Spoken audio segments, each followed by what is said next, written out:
They say you never really know someone until you've shared a meal with them. But what if they start pretending your meals don't matter? Hi everyone. I'm Evelyn, and before we begin, take a moment. If you love real stories that touch your heart and twist your gut, hit that subscribe button and like this video, because what I'm about to tell you will make you think twice about who truly deserves your kindness. It all started in Tulsa, Oklahoma, a small cozy neighborhood where folks still wave from their porches and remember birthdays with handwritten cards. I'd lived there for nearly 40 years. My little yellow house, the one my late husband and I bought after his military service, had always been the heart of our family gatherings, Thanksgivings, Christmas dinners, and Sunday lunches. I loved cooking, not the fancy kind you see on TV, but hearty, homemade meals that warmed you from the inside. I used to joke that my kitchen was my battlefield, where butter, flour, and love came together to make miracles. But lately that laughter had faded. You see, my son Mark and his wife Angela had moved in with me after Mark lost his job. It was supposed to be temporary. That was 2 years ago. Angela was, well, different. She was young, pretty, sharp-tongued, and always scrolling through her phone. I tried my best to welcome her, I really did. I'd cook her favorite dishes, fold her laundry, even give her space. But she always looked at me like I was an inconvenience. And the first time I noticed something strange was the day my coupons disappeared. Now I know what you might be thinking. Coupons? Really, Evelyn? But for me they weren't just scraps of paper. They were part of a life built on gratitude. I'd clipped them for years, not because I was poor, but because I'd learned the value of every penny. After all, during the tough years raising Mark, those coupons helped me put food on the table. I kept them neatly organized in a floral tin box, the same one my mother gave me decades ago. Every Sunday I'd sit at the kitchen table sipping coffee, scissors in hand, trimming deals for bread, milk, and produce. It was my quiet little ritual. Until one morning the box was gone.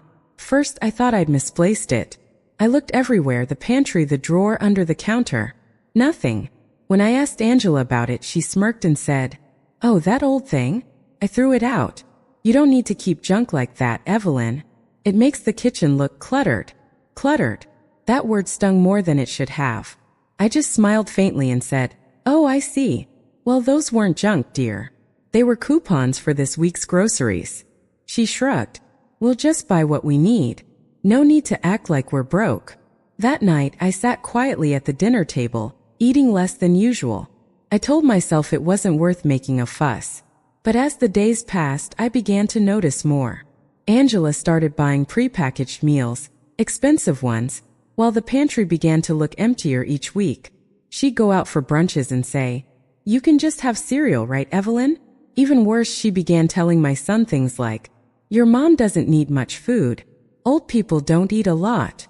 I laughed it off at first, but then I started skipping meals.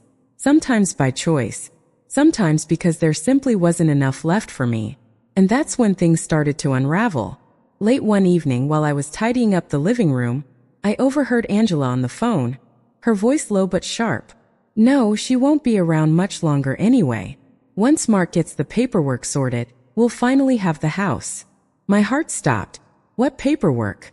I froze by the doorway, holding my breath, my pulse pounding in my ears. She laughed softly. "She's barely eating now. I mean, nature's taking care of things for us." That night I didn't sleep. I sat at my kitchen table, staring at the empty spot where my coupon tin used to be, realizing this wasn't just about food. This was about control. Something deeper, darker was going on. When you're old, people start to assume you're blind to details, that your memory slips, that your mind drifts. But let me tell you something. When the heart feels threatened, it sharpens the eyes. After that night, I couldn't stop thinking about what Angela said. "Once Mark gets the paperwork sorted, we'll finally have the house." The words replayed in my head like a broken record.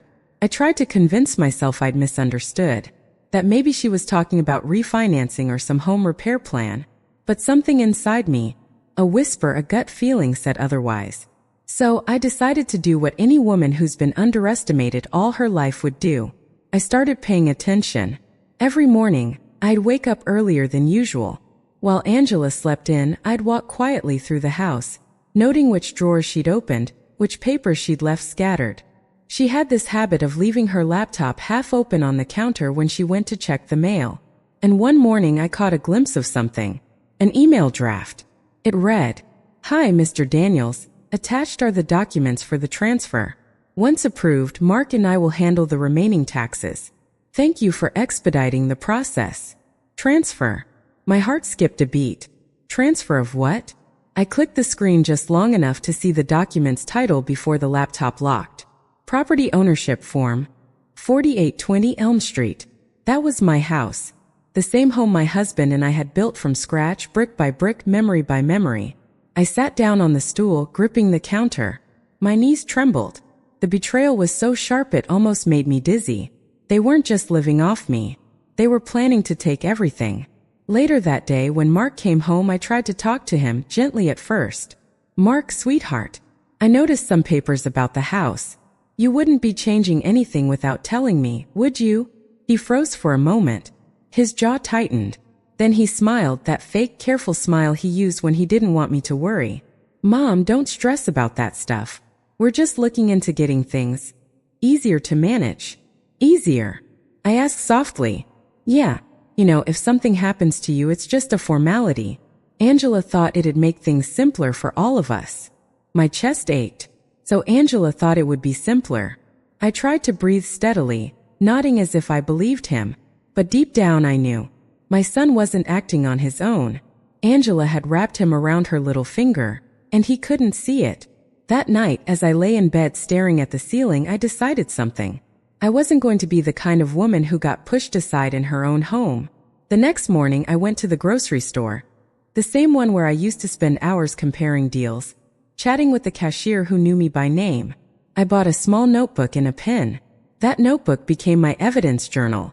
I started jotting everything down. What time they left the house, what calls they made, any strange mail that arrived. I even started taking photos on my old flip phone, of documents, receipts, anything that didn't seem right. And that's when I found something that broke me completely. I was dusting the living room shelf one afternoon when I noticed an envelope sticking out behind a photo frame. Inside were several folded papers, and a printed email from a lawyer. Final notice, authorization for sale. The letter was addressed to Angela and Mark Roberts. Not to me, to them. And right there in small cold text was my home's address, with a scheduled closing date set for 3 weeks later. They were selling my home, while I was still living in it. That night I sat at my kitchen table again, the same spot where I'd once cut coupons, humming old songs to myself. Only this time my hands were shaking. The betrayal wasn't just from Angela anymore. It was from my own son. But in that heartbreak, something inside me hardened. I decided if Angela and Mark wanted to play games, they'd soon learn that this cheap old woman still had a few tricks left. You know that moment when your whole world shifts, when the air feels heavier and suddenly even your memories start to ache? That's how it felt. The night I found those papers, I sat there staring at them under the dim kitchen light. The house was silent except for the old clock ticking on the wall, the same one my husband fixed 100 times just so it'd keep time right. Tick, tock, tick, tock. Every tick felt like a countdown, a reminder that they were getting closer to taking everything away from me.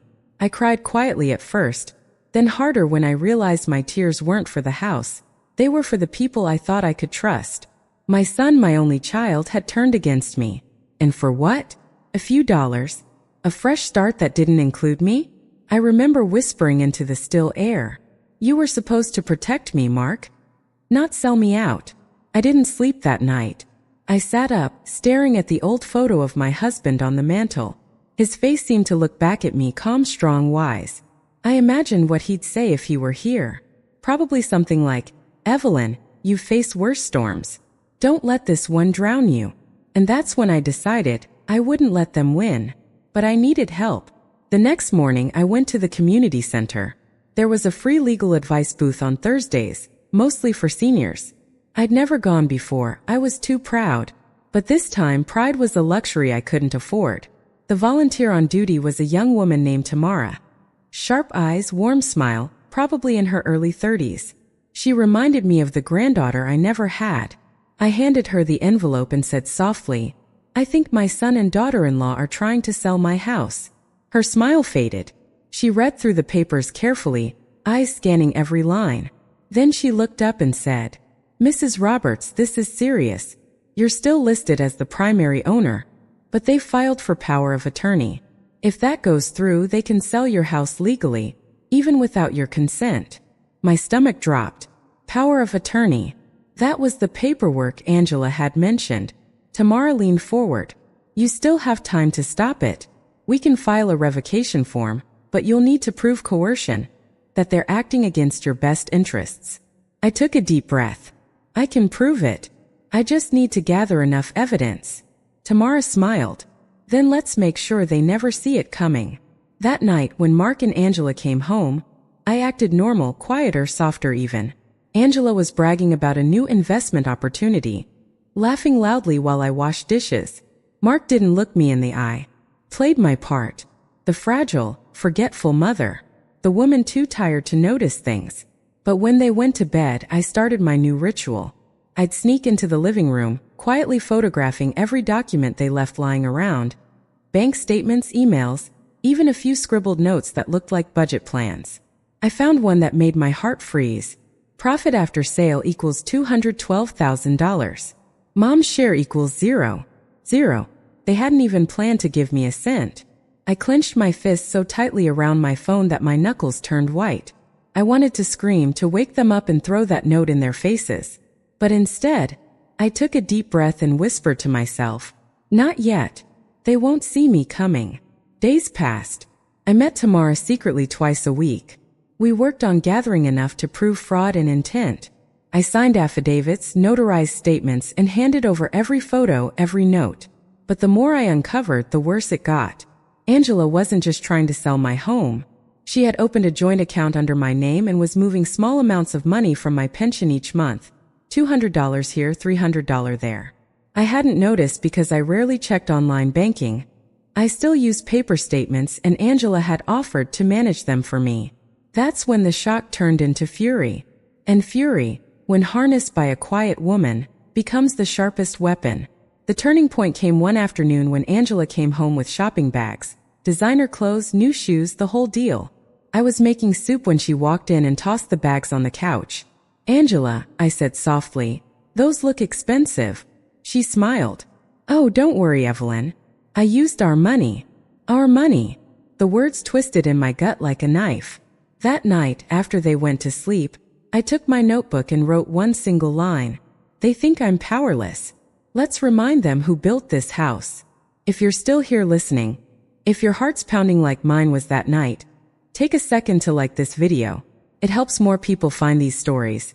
And trust me, you'll want to hear how this ends, because my revenge? Oh, it wasn't loud. It was poetic. People think revenge is a sudden thing. A burst of anger, a sharp word, a broken plate. But it's not. Real revenge is quiet, patient. It brews like tea, slow, strong, and scalding hot when served. By now, I'd gathered everything. Photos, notes, bank statements, and witness testimony from Tamara. She'd even connected me with a legal aid attorney who specialized in elder fraud. The case was coming together, but I couldn't let Angela or Mark suspect a thing. So I kept smiling, cooking small dinners, acting forgetful, pretending to nap while they whispered in the kitchen about closing dates and profits. What they didn't know was that every time they said those words, my phone recorded them. The final straw came one Saturday afternoon. Angela had planned a house showing. She told me to go visit a friend for a few hours. I didn't argue. I packed my old tote bag and walked out like I always did, slow, quiet, harmless. But I didn't go to a friend's. I parked my car at the corner, just out of sight, and walked back through the alley behind the house. From there I could see the front door where two strangers, a couple, were being shown around by Angela. I couldn't hear everything, but I caught enough. Yes, the owner's my mother-in-law, but she's not well. We're handling things for her. Not well. The lie burned through me like fire. I wanted to storm inside, but I forced myself to stay calm. Because at that moment, a quiet click came from my phone. I'd been recording the entire exchange. And that was the proof we needed. That evening I met Tamara and the attorney Mr. Hughes at his office. When I played the recording, Mr. Hughes leaned back in his chair, eyes narrowing. "This is gold," he said. "With the paper trail and this audio, we'll have grounds not just to stop the sale, but to file a fraud complaint. Tamara grinned. "You're not just getting your house back, Mrs. Roberts. You're getting justice." I smiled faintly. Justice. And maybe a little karma. A week later, Mark and Angela went out for what they called a closing lunch. I knew it was the day they'd sign the final paperwork. What they didn't know was that Mr. Hughes had already filed an injunction that morning, freezing all property transactions in my name. When they returned home, Angela's heels clicked against the tile. "Guess what, Evelyn?" she said, her tone dripping with fake cheer. "We sold the house. You'll be moving soon." I looked up from my knitting. "Really?" I said calmly. "That's funny, because according to the county clerk's office, no sales going through." Angela blinked. "What?" Mark frowned. "Mom, what do you mean?" I stood slowly, my heart pounding but my voice steady. "I mean, I know about the fake power of attorney, the forged signatures, the bank account you opened in my name, and the sale you tried to pull off under false pretenses." Angela's face went pale. You can't prove that." That's when I smiled. "Oh, but I can." I pulled my phone from my pocket, pressed play, and her own voice filled the room. "Yes, the owner's my mother-in-law, but she's not well." The color drained from her face completely. Mark's jaw dropped. "Angela, what the hell is that?" he asked. But she didn't answer. She just stared at me, eyes wide like she'd seen a ghost. Mr. Hughes and 2 officers arrived less than an hour later. They served the paperwork right there in my living room. Angela tried to argue, but the moment the officer mentioned fraud investigation, she went quiet. Mark looked at me, defeated, ashamed, smaller than I'd ever seen him. "Mom, I didn't know." "I swear I thought." I held up my hand. "No, Mark, you didn't want to know." He lowered his eyes. Angela was escorted out first. Mark followed later that evening, saying he'd stay somewhere else for a while. And for the first time in 2 years, my house was quiet again, peaceful. But the revenge didn't stop there. With the case documents and Tamara's help, I filed for restitution. Every cent Angela had stolen, from my pension to her fake grocery charges, was frozen and later ordered returned. She faced community service and probation. Mark eventually came back months later, humbled and sober. He apologized over and over. I forgave him, not because he deserved it, but because I needed peace. And as for me, I went back to my Sunday ritual, sitting at the kitchen table, scissors in hand, clipping coupons. But this time I wasn't doing it out of habit. I was doing it as a reminder of who I was and how even the smallest things can build the strongest armor. The months after Angela's arrest felt strangely quiet. For so long, my days had been filled with tension. Listening for footsteps, waiting for lies, bracing for the next betrayal. Now, the silence in my house was almost sacred. Every morning I'd brew my coffee and look out at the backyard. The same one I once thought I'd lose. The air felt lighter, the colors sharper, like the world had finally decided to exhale with me. It was late spring when Mark came back. He looked different, older. Not in years, but in the way guilt etches itself into someone's face. He stood at the porch, holding a small bouquet of flowers, the same cheap kind I used to clip coupons for. "Hey, Mom," he said softly. I nodded, stepping aside to let him in. For a while we didn't say much. He walked around the living room, the same room where the police had once stood, and then finally looked at me. "I didn't see it," he said. "Or maybe I didn't want to. I thought Angela was helping you, but she was helping herself. And I just let it happen." I looked at him, my heart heavy but calm. "Mark, forgiveness isn't about forgetting what someone did," I said. "It's about freeing yourself from the weight of it." He nodded slowly, tears in his eyes. That night, for the first time in years, we had dinner together. Just us. No lies, no manipulation, just quiet understanding. Angela's sentence wasn't harsh: probation, community service, and full financial restitution. But karma didn't need to shout. It whispered, and it worked. From what I heard later, she was working in a thrift store downtown. Every day she handled small things, second-hand items, used goods, and discount tax. The irony didn't escape me. The woman who mocked me for saving coupons was now counting them for a living. With the settlement money returned, I decided not to move. This house, with its creaky floors and fading wallpaper, was my home. My story. But I didn't stay idle. I started volunteering again, at the same community center where I'd once been too embarrassed to go after the scandal. One afternoon, a young woman came in, scared, quiet, clutching a folder of legal papers. She was facing the same kind of betrayal I had. I sat with her, held her hand, and said, "You don't have to face this alone. And you're stronger than you think." Her eyes met mine, and for a moment I saw myself years ago, scared but unbroken. That's when I realized something profound. Sometimes revenge isn't about destruction. It's about rebuilding yourself so completely that the people who tried to break you can no longer recognize who you've become. If you've stayed with me through this story, from the first coupon to the final reckoning, thank you. Stories like this remind us that no matter how small we feel, no matter how quiet our voices seem, the truth always finds a way to speak. And if this story touched you, if you've ever felt underestimated, overlooked, or betrayed, take a second and hit that like button. It helps the channel grow and tells me to keep sharing stories that speak from the heart. Don't forget to subscribe and turn on notifications, because next week's story is one of the most shocking yet. Backhand index pointing right, a grandmother trapped in a nursing home she once volunteered at, and how she turned her pain into poetic justice. You won't want to miss it. Until then, I'm Evelyn Roberts, and this was my story.